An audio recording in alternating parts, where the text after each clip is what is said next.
आप किसी अस्पताल में चले जाइए, पीएससी, सीएससी, जिला अस्पताल, मेडिकल कॉलेज, सब में हाथ खड़े कर दिए डॉक्टरों ने। मैं खुद मौके पर गया हूं जिस समय कन्नौज का मेडिकल कॉलेज बन रहा था। मैंने कोशिश की कि सबसे बेहतरीन मेडिकल कॉलेज बने। वहां 2 विभाग, मैं खुद आंखों से गया, मैंने कहा देखूं वे विभाग शुरू हो गए कि नहीं शुरू हो गए। जैसे ही मैं विभागों की तरफ बढ़ा तो मैंने कुत्ते ही कुत्ते देखे वहां पर। 1-2 नहीं, 10-12 कुत्ते घूम रहे हैं। कार्डियोलॉजी डिपार्टमेंट में ताला है, आपके कैंसर डिपार्टमेंट में ताला है, दोनों में ताला है, दवाई है नहीं, मशीनें नहीं है। और जो इंस्टीट्यूशंस हमारी खड़ी की गई, पुरानी सरकारों ने भी बहुत कोशिश करके जो इंस्टीट्यूशंस खड़ी की हैं, अगर हम सबसे प्रीमियम इंस्टीट्यूशन को अपना माने, पीजीआई, आप किसी विभाग में किसी डॉक्टर से पूछ लीजिए, जिन मशीनों में, जिस लैबों में आपको काम करने का मौका मिल रहा है, क्या वो मशीनें ऑब्सलीट हो गई हैं कि नहीं हो गई हैं? ये सरकार बताए कि इन्होंने मशीनें कितनी खरीद करके डॉक्टर्स को दे दी। ठेले पे जा रहा है मरीज, ऑटो में जा रहा है मरीज, बैलगाड़ी में मरीज जा रहा है, आपकी एम्बुलेंस कहां है? और कंधे पे लाश जाना, मोटरसाइकिल पे लाश जाना, ये कहां की तस्वीरें हैं? ये विश्व तस्वीरें देखेगा तो कहां जाएंगे आप?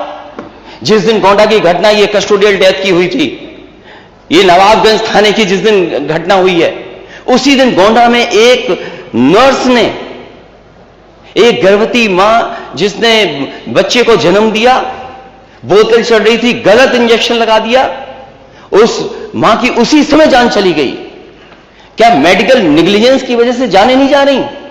क्या मेडिकल नेग्लिजेंस की वजह से लोगों की किडनियां नहीं खराब हो रही हैं? ये सरकार जो दावा करती है कि झोला छाप जो डॉक्टर हैं, झोला छाप डॉक्टरों की नहीं दवाई चलने देंगे। ये खुद माननीय मंत्री बन गए हैं छापामार मंत्री। इनके छापों का असर क्या है? प्रतिपक्ष भी लोकतंत्र की व्यवस्था का एक पहिया है और मुझे लगता है कि उसमें उनको अपनी जिम्मेदारी को समझना चाहिए, उस गंभीरता का परिचय देना चाहिए। कोई भी ऐसा वक्तव्य नहीं देना चाहिए जो गुमराह करने वाला हो, जो सत्य से परे हो और जो अनावश्यक रूप से आम जनमानस के मन में तमाम प्रकार की भ्रांति पैदा करते हुए उनके स्वयं के जीवन के साथ खिलवाड़ करने वाला हो। और इस प्रकार की कभी कभी छोटी छोटी बातें व्यक्ति मजाक में कहता है, लेकिन उसको जब हम लोग गंभीरता से कोई लेने लगता है तो कभी कभी उसके जीवन के साथ भी खिलवाड़ होता है। इंसेफ्लाइटिस, उसके कोरोना के मामले में हमने देखा था, जब उन्होंने कहा था कि साहब ये वैक्सीन नहीं लेंगे, और वैक्सीन का परिणाम क्या रहा? बहुत सारे लोगों के जीवन के साथ उस समय खिलवाड़ हुआ होगा, लेकिन ये फ्री में वैक्सीन थी, पूरी दुनिया इसको स्वीकार कर रही है, WHO ने इसको मान्यता दी और वैज्ञानिकों ने बहुत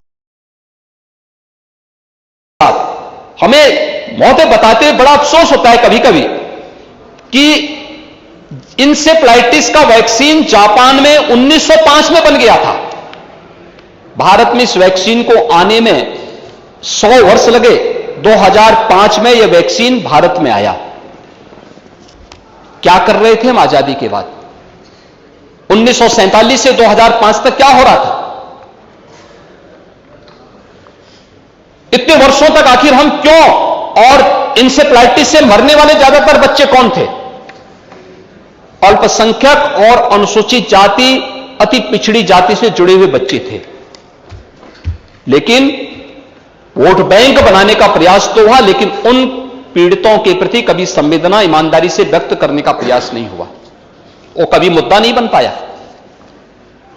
इंसेफ्लाइटिस के मुद्दे पर वैक्सीन को जापान से भारत आने में 100 साल लगे, लेकिन भारत के अंदर कोरोना जैसी महामारी आती है और मात्र 9 महीने के अंदर एक नहीं 2 स्वदेशी वैक्सीन प्रधानमंत्री मोदी जी देते हैं। इसके प्रति कृतज्ञता ज्ञापित करने की बजाय हम गफलत पैदा करें, लोगों को गुमराह करके उनके जीवन के साथ खिलवाड़ करें, यह स्वीकार्य नहीं होना चाहिए। और किसी भी जिम्मेदार नेता को और जिम्मेदार राजनीतिक दल को इस प्रकार की हरकत नहीं करनी चाहिए, क्योंकि यह जीवन के साथ लोगों के जीवन के साथ खिलवाड़ करने जैसे मुद्दे होते हैं और इस प्रकार के मुद्दों पर हमें हमेशा उसकी संवेदनशीलता को समझना चाहिए।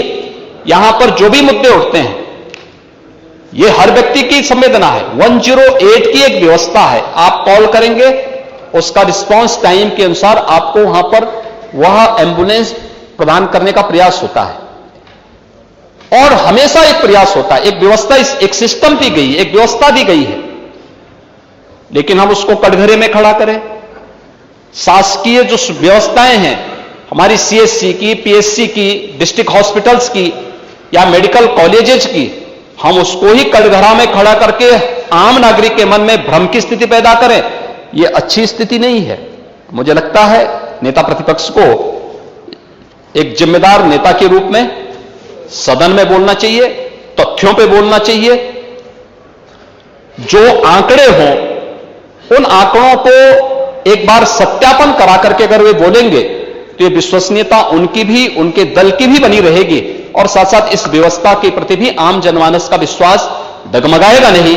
और यह अगर विश्वास डगमगाएगा ये लोकतंत्र के लिए बहुत खतरनाक दिन होगा, क्योंकि जनमानस की भावनाओं के विरुद्ध जब भी कोई आचरण कोई व्यक्ति करेगा तो वह अविश्वास की स्थिति पैदा करेगा और वो लोकतंत्र के लिए सबसे खतरनाक दिन होगा। दुर्भाग्य से कुछ लोग अपने निहित स्वार्थ के लिए इस प्रकार का आचरण करते हैं या कर बैठते हैं, इसको लोकतंत्र में कहीं मान्यता नहीं देनी चाहिए। सरकार अपने स्तर पर बेहतरीन प्रयास कर रही है और जो कुछ भी होगा, मैंने पहले भी कहा, प्रदेश की बेहतरी के लिए, प्रदेश के विकास के लिए, प्रदेश की 25 करोड़ जनता के लिए हमने इसको जाति, मत, मजहब या क्षेत्र और भाषा के आधार पर नहीं बांटा है। 25 करोड़ जनता को डबल इंजन की सरकार ने अपने परिवार के रूप में ट्रीट किया है और बिना भेदभाव के शासन की योजनाएं उस रूप में पूरे प्रदेश के अंदर लागू हो रही हैं। हमने उसी रूप में उसको देने का प्रयास भी किया है।